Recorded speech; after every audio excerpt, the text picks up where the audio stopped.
Good morning, everybody. Thank you so much for joining. Apologies, I'm having some issues with my camera. It's like going on and off, but hopefully you will see my face at some point.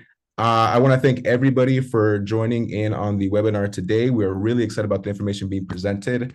I want to deeply thank Scamp for agreeing to host this webinar with us. They have an array of speakers today who will be giving really important information on housing in general. I did want to give a little time for our executive director at CECITA, Roberto Barragan, to say a couple words. Go ahead, Roberto. Good morning. I am Roberto Barragan. I am the Executive Director of the California Community Economic Development Association. We're an association of some 200 community development finance institutions, community development corporations, and community action agencies. There are increasingly asked the question, if they're not already involved in affordable housing, how can we get into affordable housing? With the housing crisis, the homelessness crisis, affecting all parts of California right now, organizations, small and large, who've been around a few years, who've been around decades, who are not involved in affordable housing in their communities, are asking the question for the boards of directors, and asking us, how do we begin to establish a housing strategic plan? How would you begin approaching the issue of affordable housing?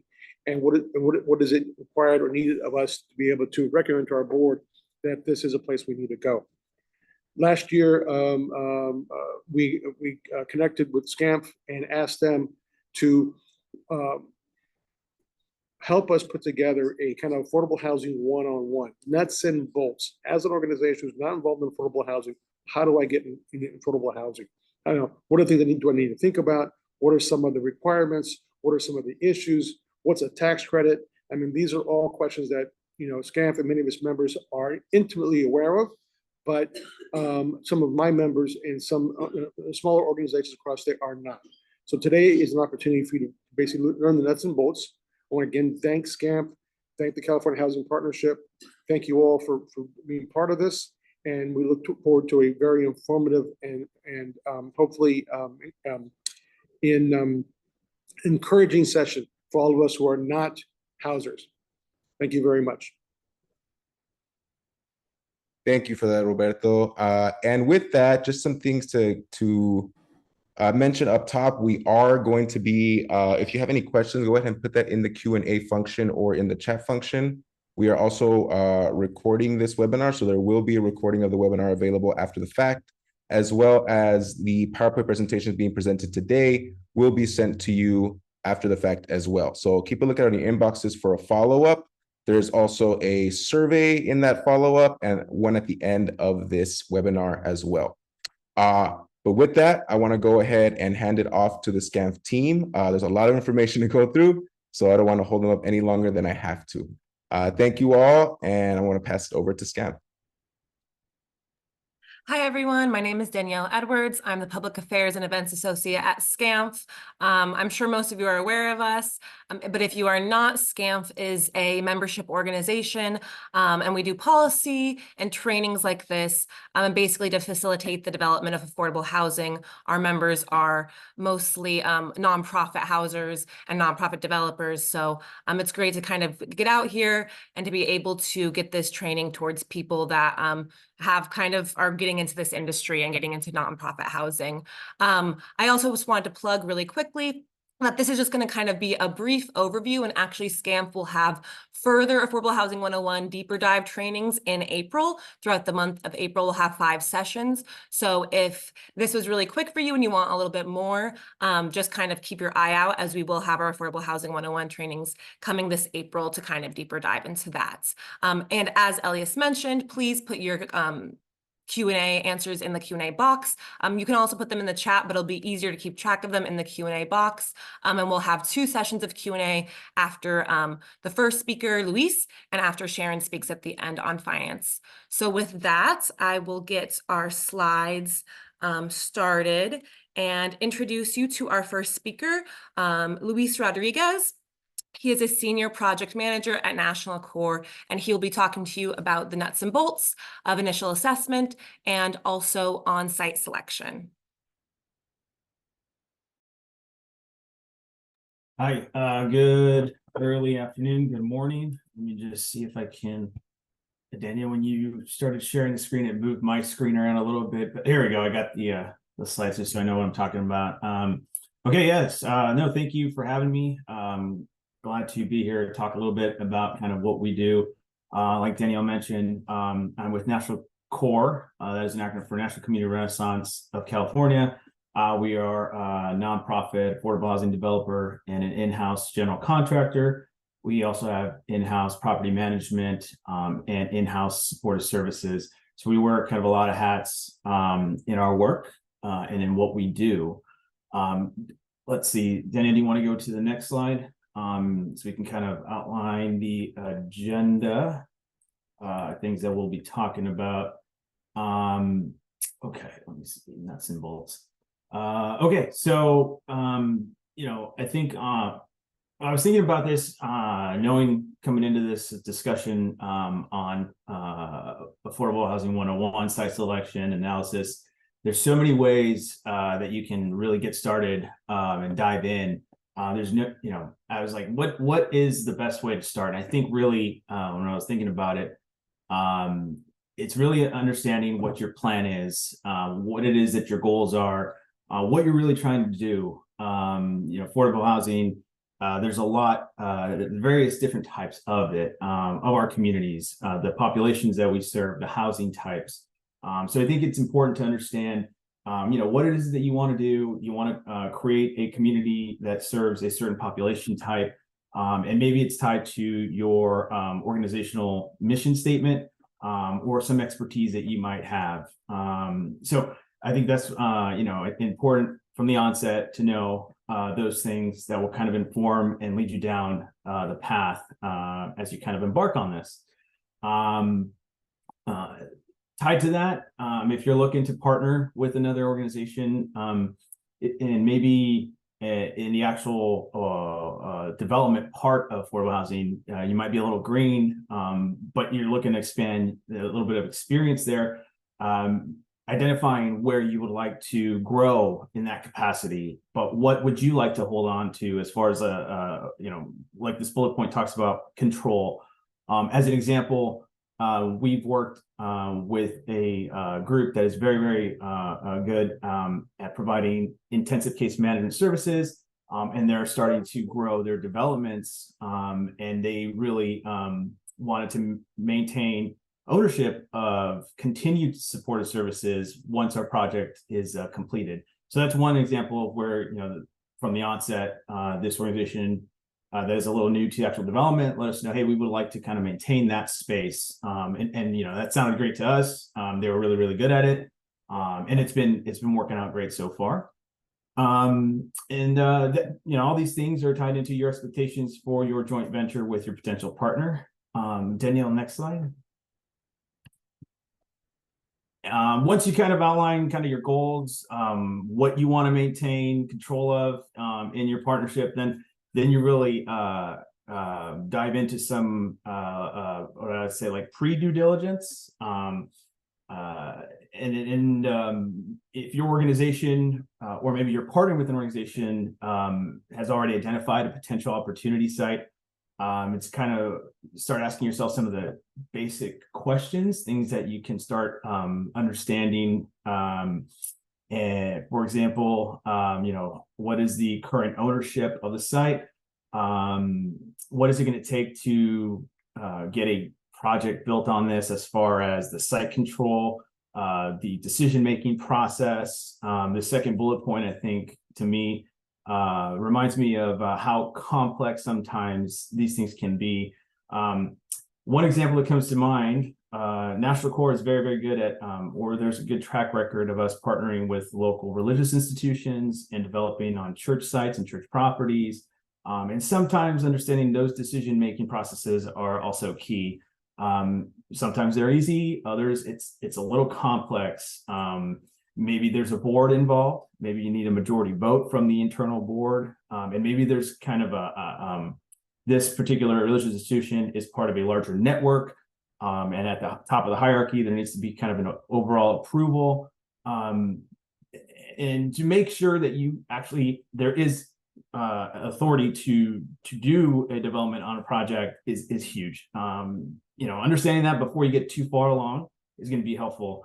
Political support is also key. I think identifying key stakeholders along the process will help throughout. And then just some basic property related things, knowing what you got to go through with the local agency that has jurisdiction of the property, the planning department, their requirements, maybe things you can figure out about the property in question that's possibly been identified. Is there a beautiful historic building or historic looking building on it? If there is, it doesn't mean you can't redevelop it. It just means there's a whole separate process for that. It can be very challenging. Any known environmental conditions will also kind of inform your development to identify any remediation that you might have to do. And something everyone should do that is relatively low cost is kind of get a copy of the title report for a property and understand and look for kind of big things like any existing easements that might run right through the property that are on title. Sometimes there's nothing physically on the property, but just the title report for some reason. There are some very interesting things I've seen on title reports. Existing liens, outstanding liens, taxes that have not been paid, easements from really, really old, outdated companies from when that property was first developed. There's all kinds of stuff. So understanding those things and hoping that there's nothing that could kind of preclude your development is going to be huge. Next slide, Danielle. So, you've identified your goals, your vision. Maybe there's a property in question that seems like it kind of checks all the boxes for you. And, you might want to then, the decision has been like, hey, let's do this. Let's seek to develop this property or go find one to develop. But maybe there's a need for, because affordable housing is tricky, it is complex, and there might be a need for possibly working with a consultant. And there are some very, very good consultants in the affordable housing industry and space. And so I think that's what these bullet points speak to. It'd be very important to kind of outline your vision when you are selecting a potential consultant. And also a development partner. So I currently wear the hat of a developer, work for a development entity and organization. I think it would be very helpful for you to know a little bit about the potential partners. And I would recommend, I think, a short list, or maybe do a little bit of asking some questions from folks in the industry of potential partners will be helpful. I think when you go circulate kind of a bid for a proposal, an RFP, it's kind of like your own process to get interested parties to partner. You do want to kind of put some of these bullet points and details in there so people can be as detailed in their response. So you can see exactly what your potential partner can bring to the project. Next slide, Danielle. Okay, so you've identified a small pool of potential partners, consultants, or development shops. Maybe some are in-house general contractors, some may not be. And they get back to you with a proposal and a concept. You might want to interview a couple, and just kind of get down to kind of a party that you feel comfortable with and confident in to kind of take the next step with. Next slide, Danielle. And so I think in this slide, when you're looking for to engage a consultant, in that space there is a need to be a little bit more detailed and specific, so you can get specific responses and see exactly what kind of expertise folks are going to provide to your team, your growing development team. That's on the consultant side, and that's true even for us in the development process, whether we're working with architects or engineers as well. It's very, very specific on the scope that we want or we're looking for. Not a lot of flexibility. When you're looking for or you're engaging potential developers, maybe it's a developer that has been around for a long, long time. over 30 years, maybe when the tax credit program started, and has some solid experience and track record. I think in that capacity, there's a little more room for flexibility, where maybe that developer might be able to add or contribute in ways that you might not be able to, right? So there's less specific parameters there. You want to maybe be a little bit more flexible for the potential development partner. Next slide, Danielle. Oh yes, very important. So you've identified your partner, development partner. This is very, very critical and important. I think it's just kind of putting in paper the outlined kind of key terms, roles, responsibility. These can come via MOUs or a general partner agreement. It is kind of busy work, but it is important. It helps kind of understand the dynamic between the relationship of the two groups. For the most part, I think it will probably go, I mean, it could go any way, but I think at this point, you're just putting the paper really in writing, what's going to happen in case there's a disagreement on certain things. And this could be from on all levels of the development process, from the design, the initial design, who's going to be the point of contact or liaison with your local agencies, your planning departments, your counties, the city, local officials, who's going to be reaching out to your financial partners, investors, lenders. And this obviously is a discussion, and I think where folks might have more strength than the others, that's probably where that primary responsibility will go. Who's going to be doing key stakeholder engagement and community outreach, things like that. And attorneys can be present, of course. It's probably just both sides looking out for the best interest. This part is not necessarily the fun part, but it is important and critical. And this becomes kind of, will help you later on in the process when you get to kind of a tax credit closing and then you get a limited partnership agreement. Folks will want to see this and understand the dynamic of the agreement and the joint venture. Next slide, Daniel. Okay, so I think this is kind of the next chapter. This is where you're diving into a little bit more of the real estate. Next slide, Danielle. I think it kind of outlines the agenda here. This is more when you see kind of the dirt, a site. What does that entail? Next slide, Danielle. So this slide, I think, summarizes 4 potential pathways to identify a potential development opportunity. These are not the only ones, but these are, I was looking at these, and these are for the most part, the main ones. First one is RFP. Local agency has excess land. They put out kind of a competition to developers, interested parties. And for the most part, some of those sites might have their own, these entities might have their own vision. They might already let you know what type of affordable housing they're looking to have developed on this property. The second category from the left is kind of the private sector, private seller. These I would call kind of the unicorns, because these take a little bit more work for sure.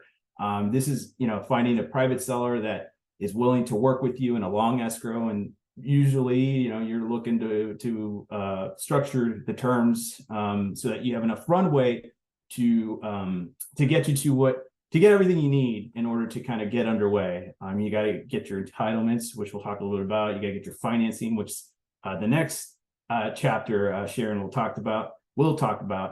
So you need a significant amount of runway, and not every seller out there is as patient or willing to do that. Or if they, oftentimes you might call a seller, you see something listed online, they want top dollar and they want to close within 30 or 45 days. If it's a really, really good site, you feel really, really good about it and have a lot of support from the local agency, you might take that risk and you might get an acquisition loan to do it. But the second category is definitely moves quick, you move fast, and it's probably riskier than an RFP.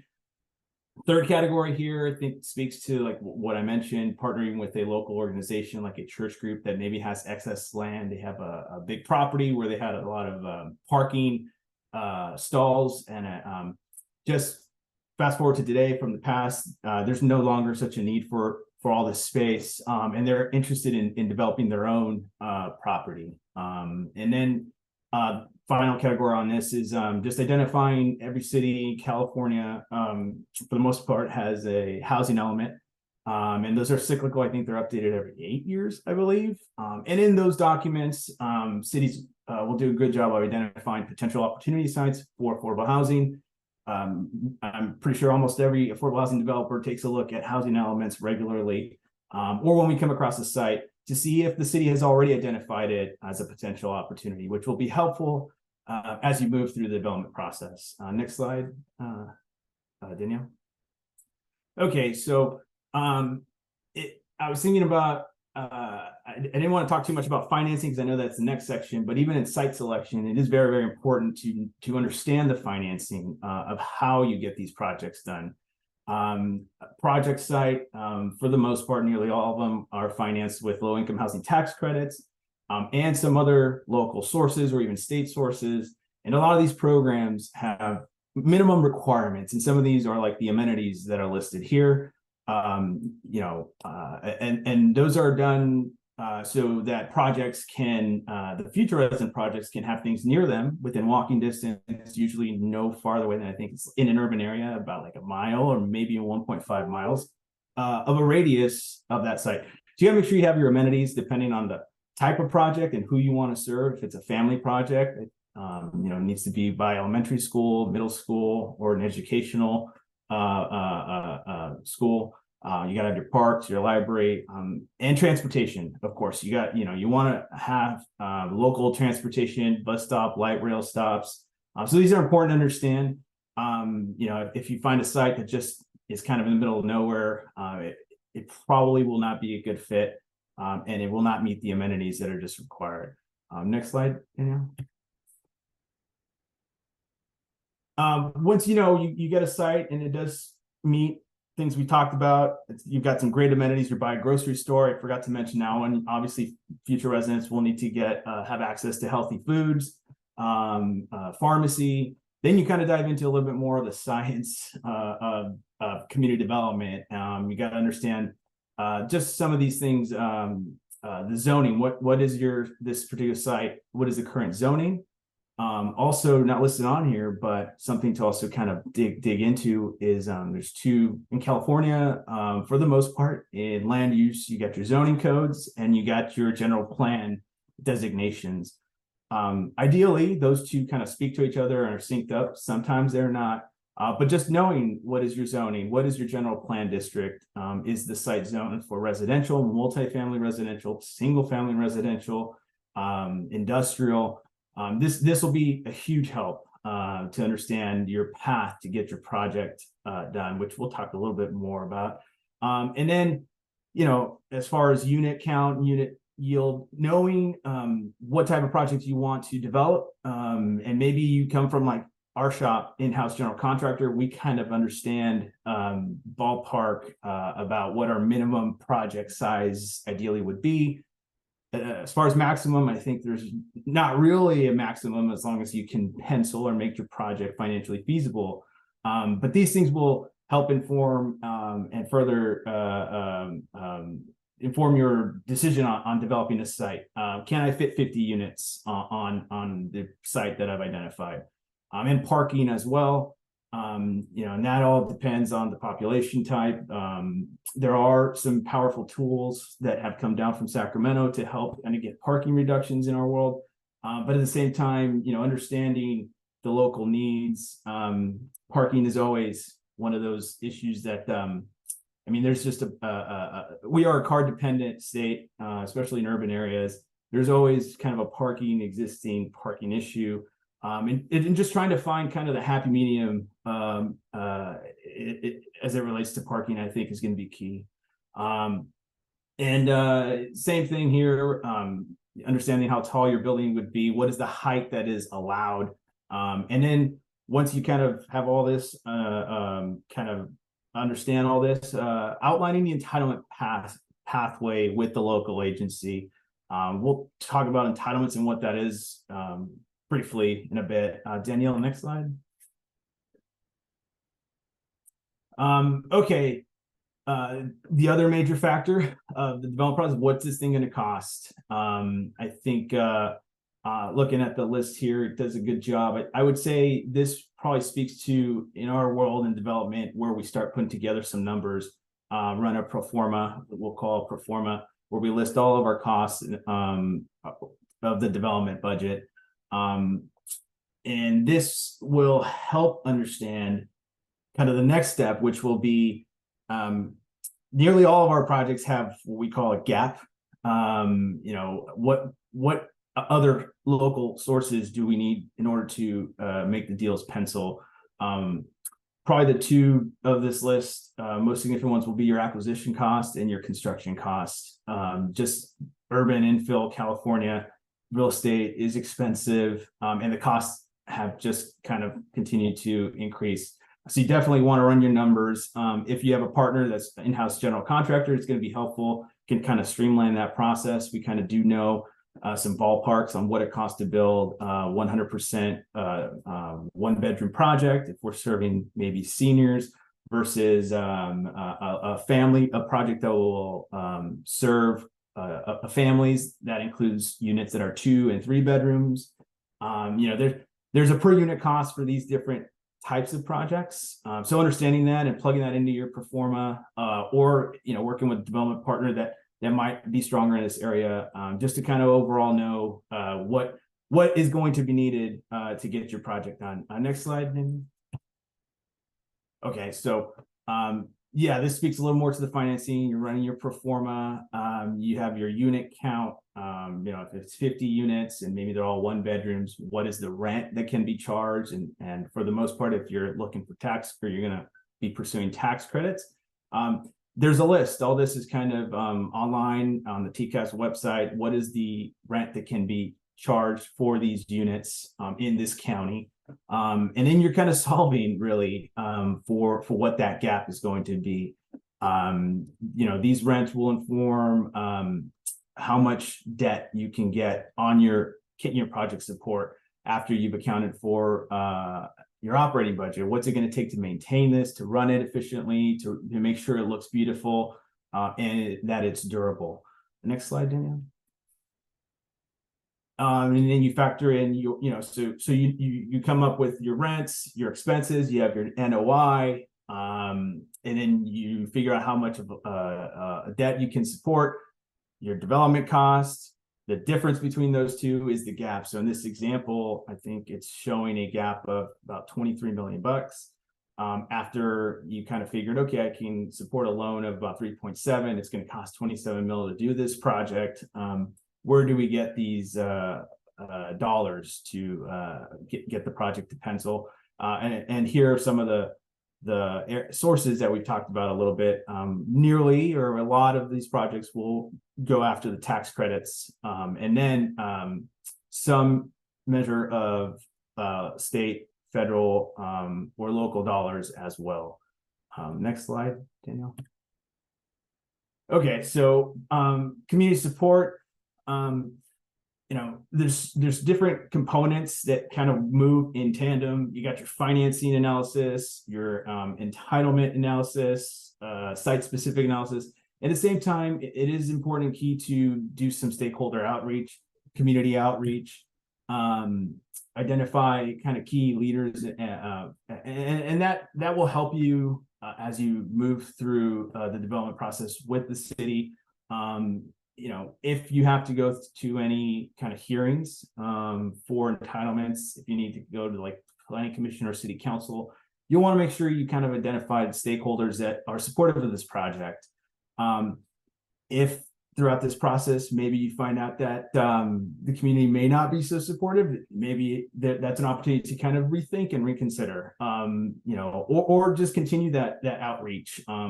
Unfortunately, often, there has been kind of a stigma for about affordable housing when folks just aren't aware or familiar with it, and that can be its own process as well. And that's where maybe there's a development shop or community organization that's very, very good in what they do, and the outreach where maybe they can take ownership of that piece and have some workshops and invite local residents of the property to come in and talk about kind of a track record of existing communities where there's success stories. And even in our own shop, we've done that. We've actually been successful developing. I was just at a grand opening last week in cities that, folks might say, oh, wow, you guys did an affordable housing project in that community. Never thought it would happen, but it took some work. It took some working residents, elected officials out there to see some existing nearby communities. And for the most part, these projects, there's so many levels of or layers of compliance and monitoring because there is a requirement to keep up the properties, and top shop organizations for the most part will do so as well. We want these projects to kind of stand the test of time and look good and function well and be beautiful and be well maintained. And one thing that I think commonly is heard of, and maybe folks here have heard of it, is that if you look at a market rate project, multifamily project, right next to an affordable housing project, and you didn't know which was which, I think that speaks for itself, right? An affordable housing community will be as beautiful or even more than a market rate community. So I think that's very, very important when you're doing outreach to let people know, like, hey, this thing's going to look awesome. It's going to be a catalyst for new development in your community. So community support is huge. Cannot kind of underestimate that. Next slide, Daniel. Okay. Here, this, like we talked about, this is, real estate is risky, and the name of the game is trying to minimize risk, but you're never going to get rid of it altogether. It is real estate. There's a lot of dollars involved, things out of our control. Like we mentioned, patient seller. So if you find a patient seller, you do want to get your long escrow so you have time to do all these things that we've kind of been talking about. If you're successful in maybe getting awarded one of those public agency pieces of property, or maybe it's your own property. If you're a religious institution with a lot of area, then you probably would fall into the other category here, where that risk, that holding cost is less. You have a little bit more time. So I think this shows you kind of the two scenarios there. Next slide, Danielle. This slide kind of depicts everything we talked about. There's different categories, and it kind of puts into perspective how long a ballpark it can take. In an ideal world, you would try to initiate as many of these as possible so you can kind of run them in tandem or parallel. When you, in order to obtain tax credits, if you do want them, or even some of these other local soft sources or state sources, entitlements are necessary. Readiness is necessary. These agencies want to know that you have a project that's kind of shovel ready and ready to go. You just need a building permit, and you just need their financing to get the deal done. And so, that design entitlement process, you do want to kick that off. At the same time, you want to be mindful of the risk in case unforeseen things might happen. But once you do get your tax credits, then you're kind of off to the races, because then you got another major milestone to deliver a grading permit and a building permit and start construction. I think it's that 180-day test. You have about 6 months. So it's tight. And for those reasons, you do want, where you can, initiate as many of these layers as possible. And doing that adds the risk as well. So it's definitely an art. But where you can, get going on these things, and being mindful of the cost of each is going to be huge as well. Next slide, Danielle. I think here, this slide speaks to how decisions made at the initial site planning stages can kind of inform the cost of your project when you're putting your performance together, your models, and can lead to larger gaps. Larger gaps means you need to go to maybe more places to fill those gaps. It can mean it takes a little bit longer to get your project underway. So those are things to kind of be mindful as you're starting out early on about for your development. Next slide, Danielle. Okay, and here I think we dive into a little bit more about zoning. And we talked a little bit about this, just knowing kind of what the zoning codes are, development standards under the zoning code, like the height, density, dwelling units per acre, all those things will be laid out in the zoning code. And you do want to get familiar with that and have an understanding of that as well. Because those inform your design. They tell you how far away from a property line you need to be, how tall your building needs to be. Do you need to have non-residential on the ground floor? If we can make that space our community rooms, that's great. Sometimes if it's a mixed use district, you have to have a commercial or retail use on the ground floor. That could make things a little bit more complicated and tricky. Things like that. So it is important to kind of know the zoning, the applicable zoning, and what that will, how that will impact the development. Next slide, Danielle. By right or entitlements process. We talked a little bit about this so far. The entitlements, what that means is you basically have the right to move forward and proceed with your project, and that's what you need in order to show local agencies, when you're asking dollars of them, that you got a real deal here. And usually you'll get a determination letter, or maybe it's an ordinance or resolution that was passed by a city council, or if you didn't have to go to council, it was the planning commission. Those things, that would be your entitlement, your deliverable, your determination letter. The by right track, I talked a little bit about how there's been some recent tools come down from Sacramento in our state that are really, really powerful. They're intended to kind of streamline the process for affordable housing developers. Like we mentioned, there's so many things involved that and not a lot of time is given. And so if we can shave off a little bit of time or make these projects move a little faster during the entitlement development process, it kind of helps with costs. It helps mitigate risks. And overall, it helps get them underway faster. Understanding these tools is huge. Maybe doing a little research, engaging maybe a consultant that knows, or has their kind of ears to the ground on these things. It's definitely worthwhile. And it'll help you convey this to a city that maybe is not familiar. That is also a reality as well. Some cities are very, very familiar and maybe have adopted their own kind of process to process a by right project, but not a lot of cities have. And for the most part, it can be a little bit of a process to get them up to speed. So that would be the by right track. Next slide, Danielle. We talked about determination letters already. Conditions of approval, when you get approved, before you pull, sometimes you have a condition that says you're approved before you pull a building permit, you have to do X, Y, Z. These are just kind of standard things you will see from a local jurisdiction. Important to kind of go through these. Sometimes you'll find little hidden Easter eggs in there. You might find that you might need to underground some power lines or overhead wires that you didn't account for. And then you're kind of doing a little bit of damage control. You got to figure out how much that might cost. You got to talk to, or hopefully you already have a design team that includes a dry utilities consultant that can let you know how's this going to impact your schedule and your budget.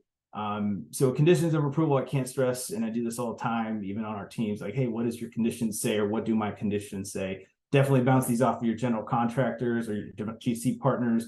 For us, talking to our in-house construction managers as well, our estimators, always kind of read your conditions. It is critical. Next slide, Daniel. Okay, here, I would call this, as you kind of a little bit going back to site analysis, being mindful of all these things. We talked about the wires and utilities and how that can kind of pop up and really have a significant impact in your development.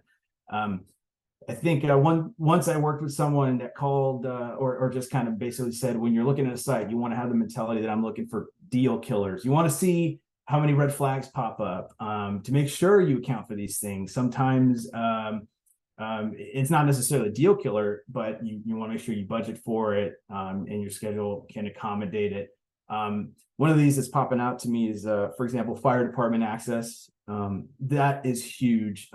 When you have a site plan and you're submitting this or getting ready to submit it to a city, you also want to check with the local fire department as well, because they have their own life and safety requirements. I think of a project that we worked on that was long. It was along a city block frontage. It consisted of one building for quite some time. And once we got ready to submit to for entitlements, or maybe it was as part of that process, it got circulated to the local fire department. Long story short, we needed to split it into two buildings.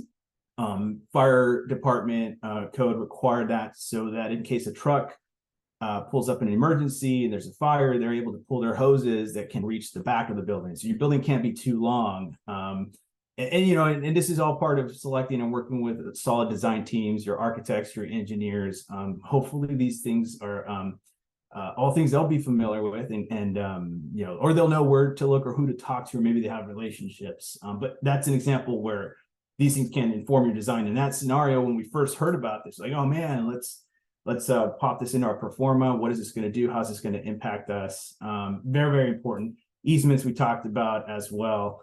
So this is just a list of things to look for as you're kind of assessing opportunity sites. Next slide, Daniel. I think this slide speaks to a little bit of feedback. I think from the development community in talking about things like the housing elements, the zoning, what works, best practice for public agencies. So I think housing elements are helpful. Sometimes they're just a little bit outdated and haven't been updated, or there's been a lot of transition, staff transition. It is a good place to look, and those documents we are looking at them. The development community are looking at them, but I think things that popped in my mind as I'm speaking about this is it has happened where maybe we find a housing element identified site and come to a city and say, hey, we're talking to the land seller of the site.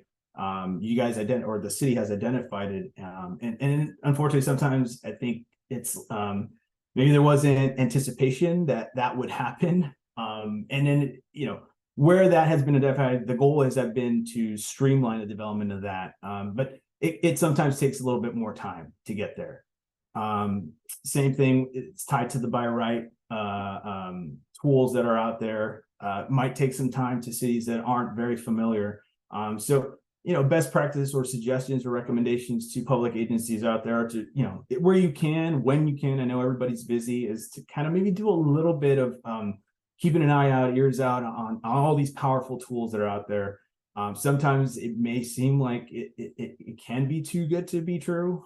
For example, if you have a site that's located next to major transit and you're targeting permanent supportive housing, there is no cap on density because there's such a need in our state. And from our perspective, we don't necessarily want to show up and say, hey, guess what? I can build as many units as I want. That's definitely not the approach. And at the same time, you got to be careful because the more units you build, the bigger your gap's going to be. So just having an awareness of all these tools that are just intended to help with kind of the increasing housing shortage in our state, I would say is a very, very good best practice or suggestion for public agencies, and some of these other things as well. I think with that, Danielle, I think that's it for me. If there's any questions, I'll hang on around here. I'll open it up. Hi, thank you, Luis. Yes. You have two questions, and we have a few minutes for Q&A. So if there are any more questions that pop up, now that we're kind of opening up to Q&A, please just pop them in the Q&A box, and Luis can answer them. But the first question that we have is, what is the owner's contingency? This was kind of earlier from the presentation, so. I think that was part of a slide that talks about a contingency is kind of, well, that should account in your development budget for unforeseen costs, like in the event that you do need to underground some overhead wires that run along the sidewalk in front of your property because the city or local agency has a requirement to do so. Hopefully you've accounted for some contingency, and for them, I think in general, sometimes it's like 5% of your total development soft costs. Soft costs are things that are not what we call sticks and bricks or structures and site work, not the actual dollars that will go towards the building, but the engineering, the architectural, the design. There's usually a contingency line item, and there can be one as well, or there will be one as well for the hard costs. So those are contingencies just in case you didn't budget enough for any of these other items. You have a little place that can you can take dollars from. And maybe Sharon can add to that if I missed anything. But I think you got it. All right, thanks. Next question. How often does National Core work with or bypass CEQA SB 35? And is Core focused only on non-urban infill with low rise or 4-story max to minimize hard costs? So on the CEQA part of that question, yeah, we didn't talk about CEQA. I didn't talk about CEQA, but that's also huge, especially in our state. I would say that for the most part, affordable housing, there are very powerful tools to streamline that process as well, because that can also be timely. It can also take a turn for the worse for you in the development process. There could be lawsuits, but there's some of these tools allow these projects to be by right. And a by right project, if you look at CEQA, there's an exemption. You are CEQA exempt if your project is affordable housing, and there's other exemptions in CEQA as well. And so we will look to utilize that when we can, absolutely, if our proposed development is eligible for it. Sometimes, and we do projects as well that aren't by right. We've worked on projects where we required zone changes and general plan amendments, and if that's the case, then those exemptions usually you cannot utilize them. You have to go through the CEQA process and process mitigated negative declarations or even an EIR. But I think any developer might say you kind of try to maybe there's a better site than one that will require an EIR, because that could take time and cost as well. So yeah, on the CEQA question, we will look to utilize where we can, if our project is eligible for it, those kind of streamline tools. And then the other part of the question, Danielle, I don't know if I see it on here, but you said, do we focus on just urban, or will we look at non-urban and higher than 4 stories? Was that what that question was? Yeah, so I asked if Core's focus only on non-urban infill with low rise or 4-story max to minimize hard costs. Non-urban infill, I guess I didn't understand the question. So we will look at any project, and we don't just do projects in urban areas. That's probably where the bread and butter of our work is. But everything we do, at least we look at it with a cost lens and analyze it. What is it going to cost? And that's so critical, just because it really doesn't inform of what am I going to need? What other sources am I going to need to make this project come to life? And it does help to have kind of, at least at our shop, in-house general contractors, because we do have kind of our historical cost model. We can look at things that have just been completed that will inform our newer projects. We got in-house estimators that kind of have their ground of the year as well. What is the cost of lumber, the cost of labor? That's huge for us. So yeah, we'll look at like, I think the question talked about height. The higher you go, the more expensive it will be. But as far as urban, non-urban, National Core has done projects in urban and non-urban or in rural areas. So it's not just urban or urban infill. We kind of go where the opportunity sites are. So I think that speaks to that question. Yeah, thank you. Next question. What federal agencies should we contact if we have questions and need clarity on new Buy America, Build American regulations? Good question. I actually haven't got into so I guess things that come to my mind as I hear this is you got to know your sources in your project, because different sources might have different triggers tied to I think it's BABA. I've heard people say the BABA. I've heard of that acronym out there. So I haven't actually had a project yet that I've worked on that was subject to that.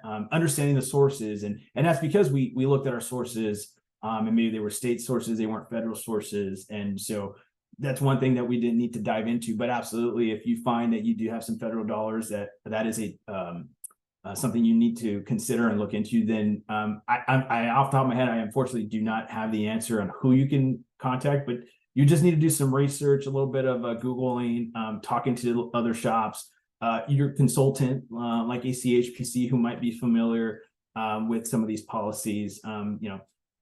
Always kind of utilizing your network is huge. One thing I could say is doing this, you will find, even though it might feel like it, you won't be the first person to hit this roadblock. It's been, others have gone through it as well, always, and have made it out. And so, asking from your network is going to be key.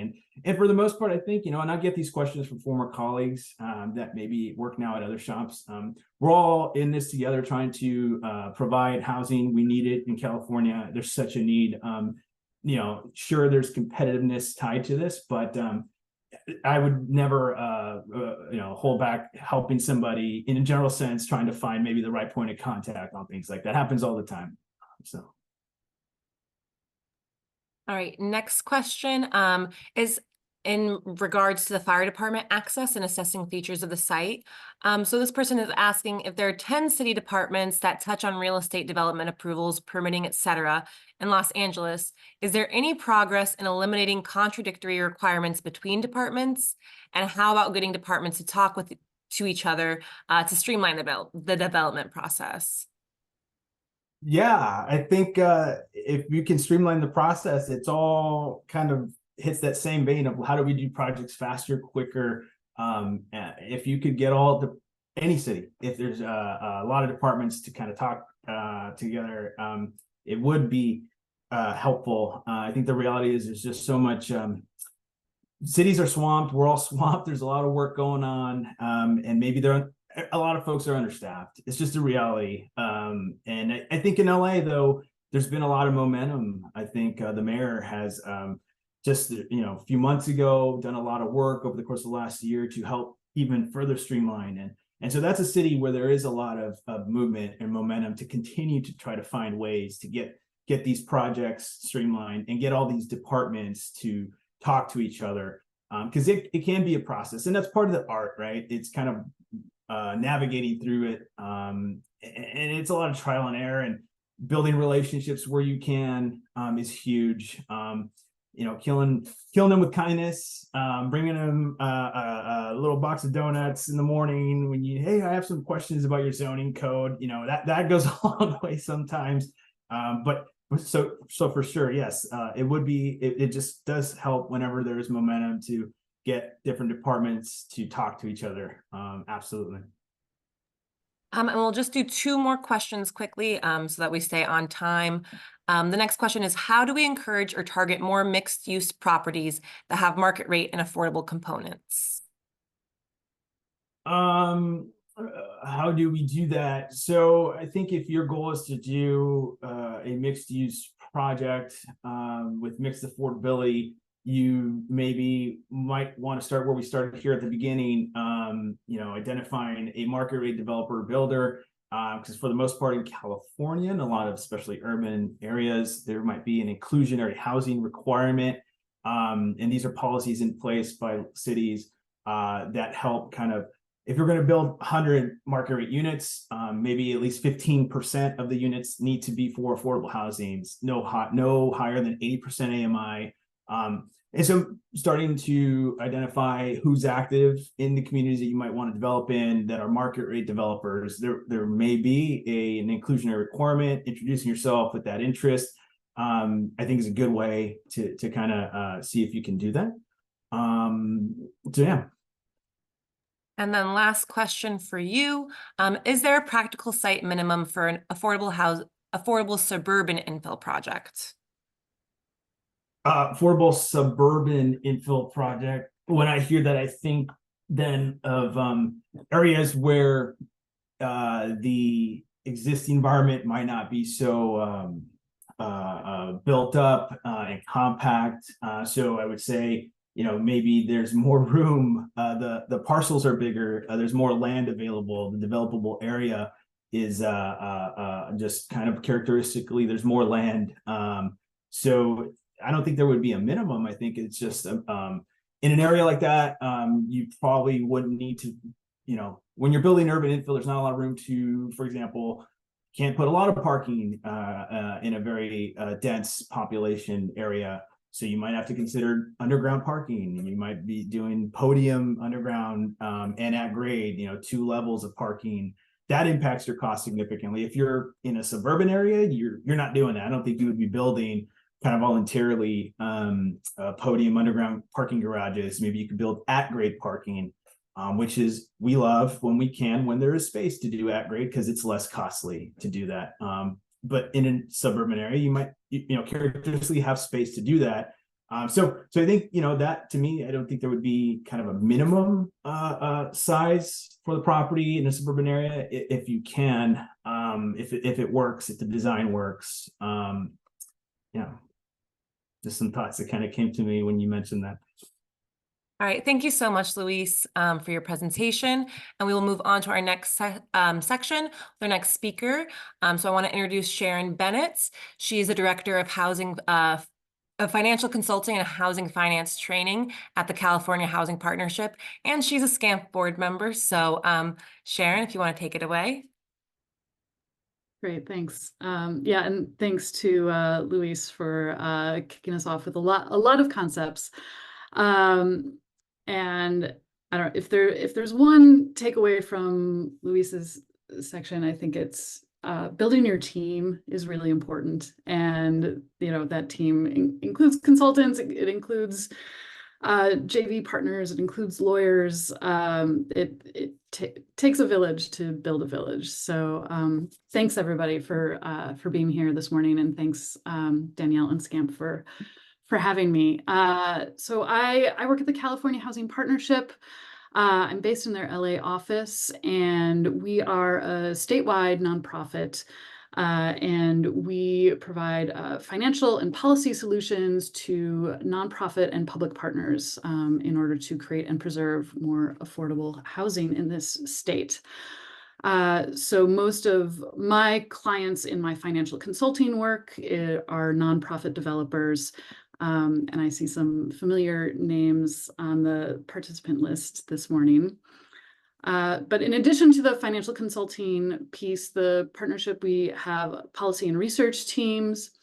We also have a team that provides technical assistance and implementation for sustainable housing funding programs. So if you're looking to do green retrofits and access some of the subsidies that are out there for that sort of work.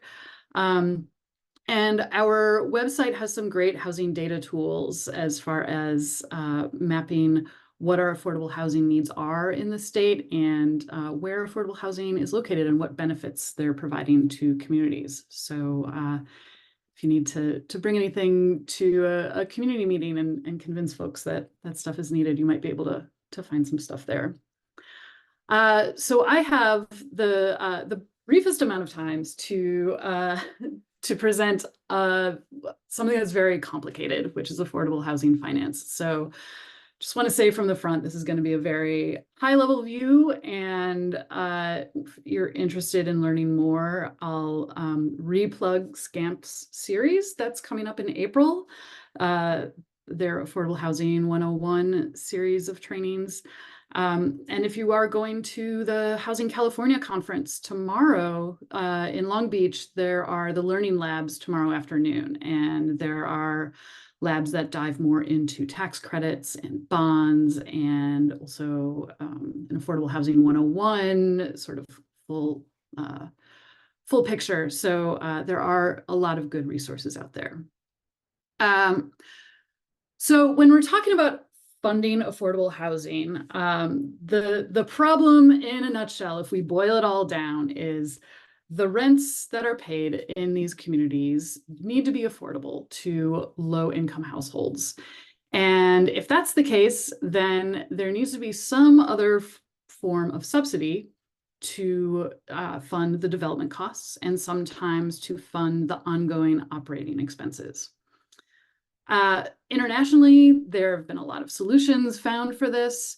In the United States, what we see is that most affordable housing is funded by a combination of a standard permanent loan, to the extent that the net operating income can support that. Luis sort of introed that concept.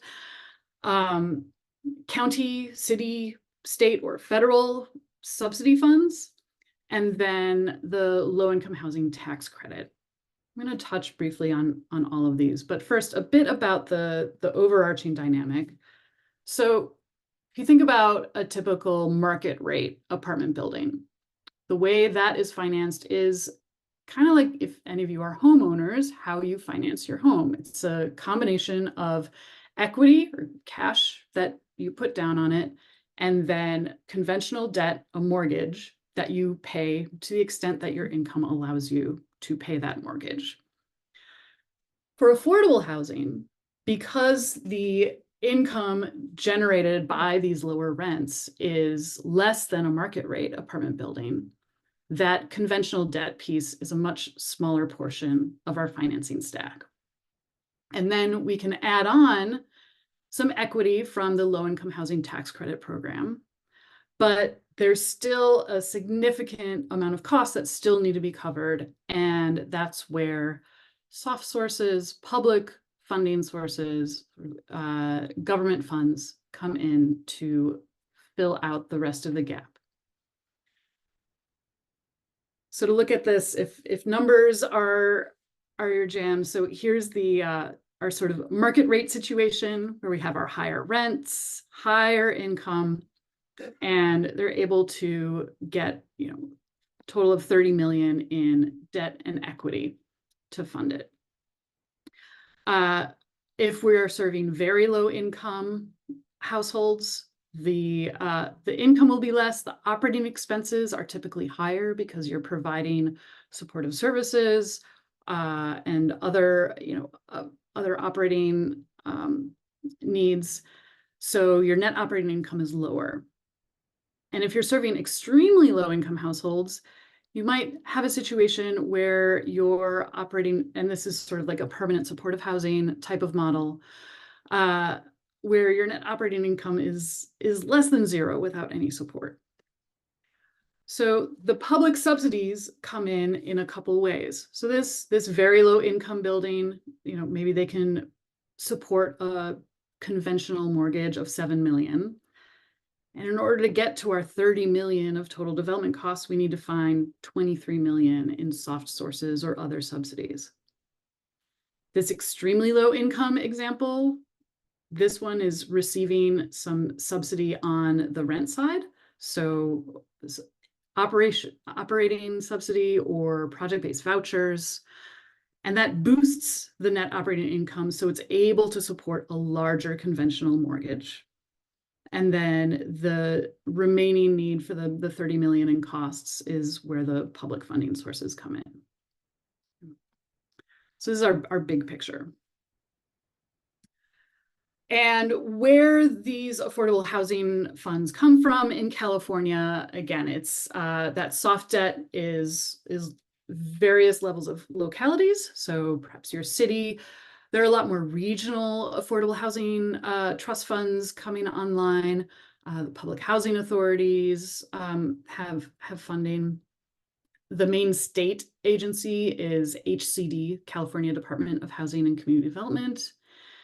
And then you can also look to federal levels, whether it's HCD putting out federal funding or the Federal Home Loan Bank. You can apply to their affordable housing program.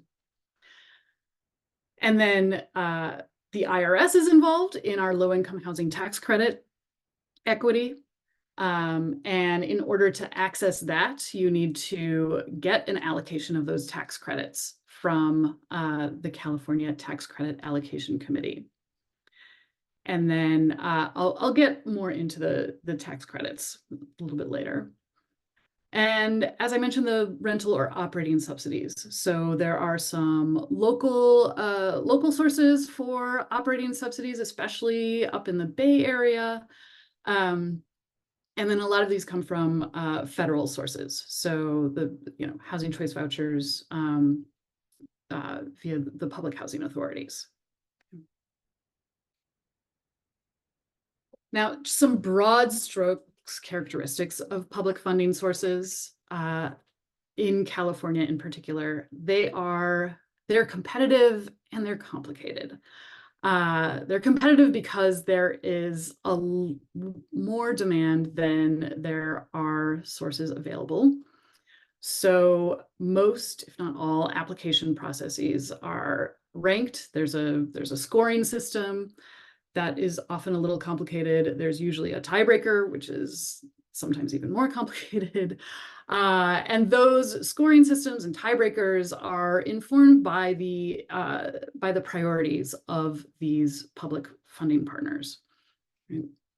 And sometimes the requirements, even just the threshold requirements to apply, or the incentives ingrained in the whether it's in how much money you can receive or how many points you can score, sometimes differ among funders. So what you wind up getting at the end of the day, we like to refer to it as a layer cake. So your land use entitlements might require a certain number of units at a certain affordability. The city money might require a certain amount of permanent supportive housing units or special needs serving units. The state resources might require, certain greenhouse gas emissions or something else, depending on what you're going for. So you wind up stacking up all of these layers of funding and the requirements that go along with them when you're looking at this.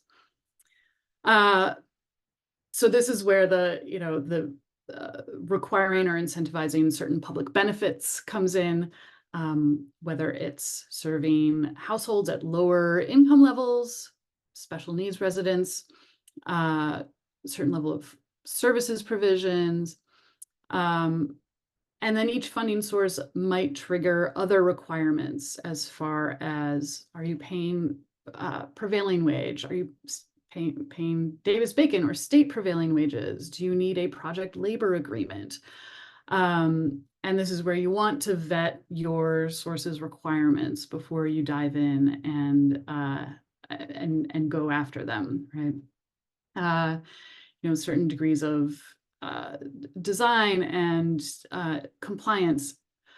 And then the last piece is because these public funding sources are scarce resources, all funders want to be efficient in how they deploy their resources. And so they want to know that you all as developers are being efficient, that you are building for as low a cost as necessary, that you are using their funds to bring other funds to the table, this concept of leveraging other funds. And as Luis mentioned in the first half, they want to know that you're ready to go. They want their money to be moving quickly from committing it to actually building homes for people. So that's why they want to see that you have your entitlements, that you have a certain level of experience, or that you are partnering with an experienced joint venture partner, right? So these are just sort of like, broad strokes characteristics, and then the details get very different depending on which funding source you're looking at. And they might even change year to year, which is the other fun thing. So to zoom out a little bit, what are we talking about when we're talking about soft debt, public debt? Typically, these are loans that have 30 to 55-year terms, usually 55 years in California. They have a low interest rate, so usually 4% simple interest or lower. Usually no payment is required on them. State HCD sources usually require a 0.42% interest payment every year. But other than that, any payments on these loans happens after everything else. So that's the residual receipts deferred payment. So after you pay for operating expenses, after you pay for the mortgage, after you pay, certain below the line fees, then the public lenders will take anything that's residually left after that. And the concept here isn't that it will get repaid when you refinance, because typically that's impossible. What happens is the public funders, they have a regulatory agreement on the project, which mean, and their loan documents say, you know, if you reach a point where you need to refinance, we have a seat at the table and you need our permission in order to do certain things. And you need to keep meeting the requirements of this regulatory agreement for the full 55 years. And so apart from the public funds, the soft funds, you will also interact with more conventional lending products and conventional lenders. And these will take on different flavors depending on what point in the development process you're at. If you need to, if you don't have a very patient seller or working on a public RFP for the land, you might have to take out an acquisition loan, pre-development loan. Those are often riskier and have higher interest rates than other loans. Then we have, you know, conventional banks that do construction lending, because most of the time the equity investor will hold back their money until they know that certain benchmarks have been met. So you need to find a way to finance, you know, a multi-million-dollar construction project. And then the permanent lending, that's your permanent mortgage. And so this all, again, it'll depend on your project. It'll depend on what lender you're working with, and their risk assessment of the project. And then also just sort of market rates. You know, construction loan interest rates are usually based on a given index rate plus the bank spread. Permanent loan rates, it's, again, very similar to a mortgage. It's treasury rates usually plus a certain spread. And that'll vary depending on the market at that point in time. And so as far as who's involved in this lending, you know, most of the large commercial banks and medium-sized banks are out there providing these construction loans and permanent loans. For acquisition loans, you're more often looking to community development financial institutions. So folks like the Corporation for Supportive Housing or LISC or LIF or Enterprise. And there are also some impact investors out there. So like in the Bay Area, there's some like Apple and Google and tech money that we see coming into certain developments. So it's a broad range of folks. And a lot of this is, you know, it's worth developing relationships with your financial partners.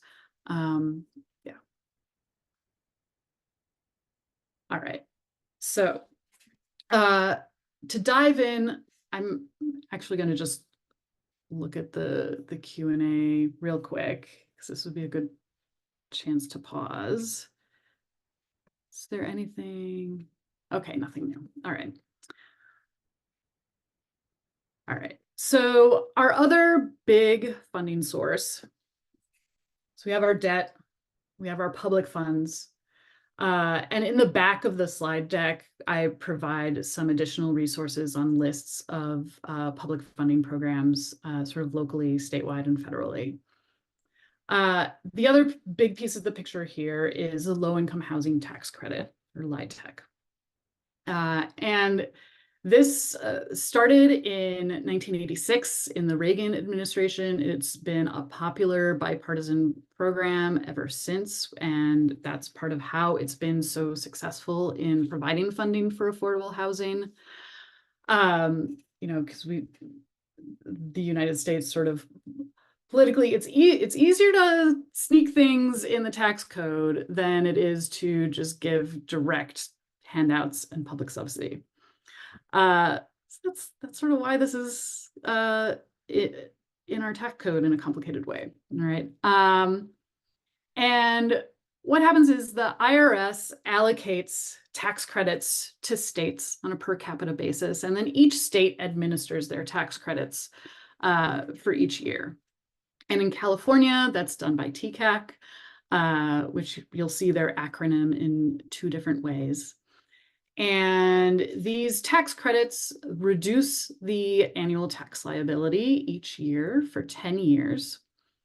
And since nonprofits cannot use tax credits because you have no tax liability, what happens is large investors who have large tax liabilities purchase these credits and they give you that money to build your development, and then they have the tax credits to reduce their tax liabilities. And the investors are, typically the big banks that we see, and then there are also what's called tax credit syndicators, where they gather pools of investors and invest in various developments, sort of in a pooled way, as opposed to the direct tax credit investors. And on the syndicator side, there's both for-profit and nonprofit syndicators out there.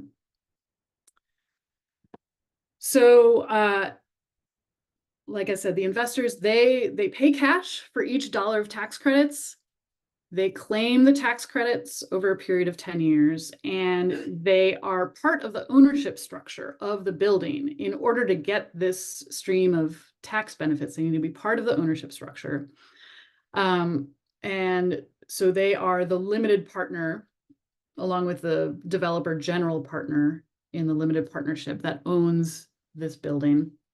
And the investors stay in as owners for 11 to 15 years. It's because in order to access these tax credits, certain requirements need to be met, and the requirements are in place for at least 15 years. And that's the period in time in which those tax credits could be clawed back if there was non-compliance. So investors want to make sure that everything is copacetic for the 15 years. But really the building of it and the day-to-day operations are with you, the general partner, the developer. In addition to just the tax credits, the investor is also receiving all the other sort of tax write-offs that are part of our real estate code. So depreciation and all that stuff, which is why they sometimes pay more than $1 for $1 of tax credits. So tax credits come in 2 flavors. There's a 9% and a 4%. The 9% tax credit is a competitive resource that is allocated per capita from the IRS to states. And then 4% tax credits are not competitive, but you need to receive an allocation of tax-exempt bonds, which are allocated by CDLAC, the California Debt Limit Allocation Committee. And we'll talk about them a little bit later.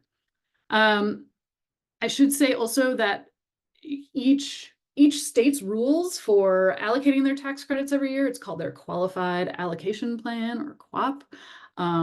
Those are also referred to as the TCAC regulations. So the TCAC regulations are this state's allocation plan.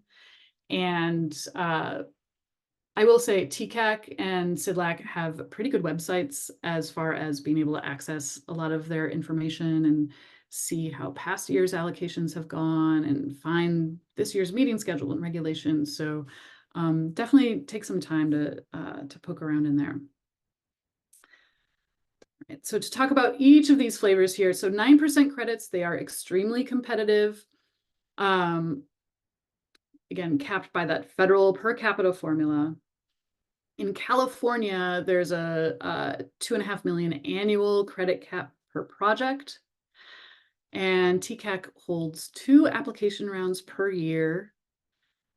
One of the tricky bits with the 9% credits, in addition to this cap, which makes these often better for smaller projects, there's a strict place and service deadline where you need to complete your project within basically 2 years of your allocation, and sometimes 1.5 years, depending on what time of the year you get your allocation. So that can be difficult for projects with long construction periods. Right. And there I mentioned the QAP, the Qualified Allocation Plan. So I'm not getting into the scoring and the tiebreaker system for either of these systems. They often closely align, but just to talk broadly about the allocation system, so how these tax credits are passed out and how TCAC prioritizes.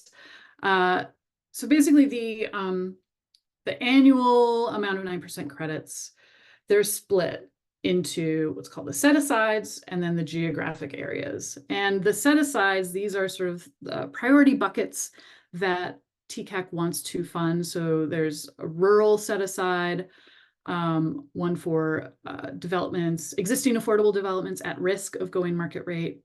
There's set-asides for nonprofit, homeless assistance and special needs. And then the other half goes to the geographic areas. And the amount of credits available to each geographic area is based on population. And basically, depending on where your given project competes, you might, be able to compete in the nonprofit bucket. If you don't get funded there, maybe it also counts in the special needs bucket. And then if you don't get funded there, maybe you then are competing in your geographic region. So here's just a quick overview of the geographic apportionments and, just the realizing how many folks live in LA County and City of LA. We get the bulk of 9% credits. 4% credits, again, these are not a competitive resource. It's not capped. There are 2 or 3 application rounds annually. There's no deadline to complete your construction. But in order to access the 9%, in order to access the 4% credits, you need to finance 50% of your aggregate basis of the project with tax-exempt bonds. And those tax-exempt bonds, those are another resource allocated on a per capita basis to the states. And recently, the demand for tax-exempt bonds has outstripped supply. So applying for tax-exempt bonds has also become a competitive process since 2020. Right. And CDLAC is the California Debt Limit Allocation Committee. It's in charge of the tax-exempt bonds. And tax-exempt bonds, they're not like government revenue bonds or general obligation bonds. It's it's a mortgage loan. It's just a vehicle that is repaid by the income of the property. But because the interest on the bonds is tax exempt, there are technicalities that you have to meet in order to access that benefit, right? And you need a public agency to be your bond issuer. So that might be your city, your housing authority, your county, or there are a couple statewide agencies. And yeah, and we won't, and you submit your joint application to CDLAC and TCAC if you need the bonds and the 4% tax credits. You work with your bond issuer as the applicant. And then CDLAC has their own scoring and ranking process, right? And if you get your bonds, you get the tax credits automatically as long as you meet certain threshold requirements from TCAC. So the bond allocation system is similar conceptually to the 9% allocation system, where we have this divide between the geographic areas and then the pools of types of projects that want to be prioritized. So a lot of that goes to new construction, homeless and extremely low income projects. There is a special pool for BIPOC developer entities. It's Black, Indigenous, people of color run entities who have less experience. And then other sort of pools for rehab projects, rural, and again, at existing affordable that's at risk of losing their affordability requirements. And then in addition to these federal tax credits, California also has state tax credits that you can apply for. There are lots of different configurations.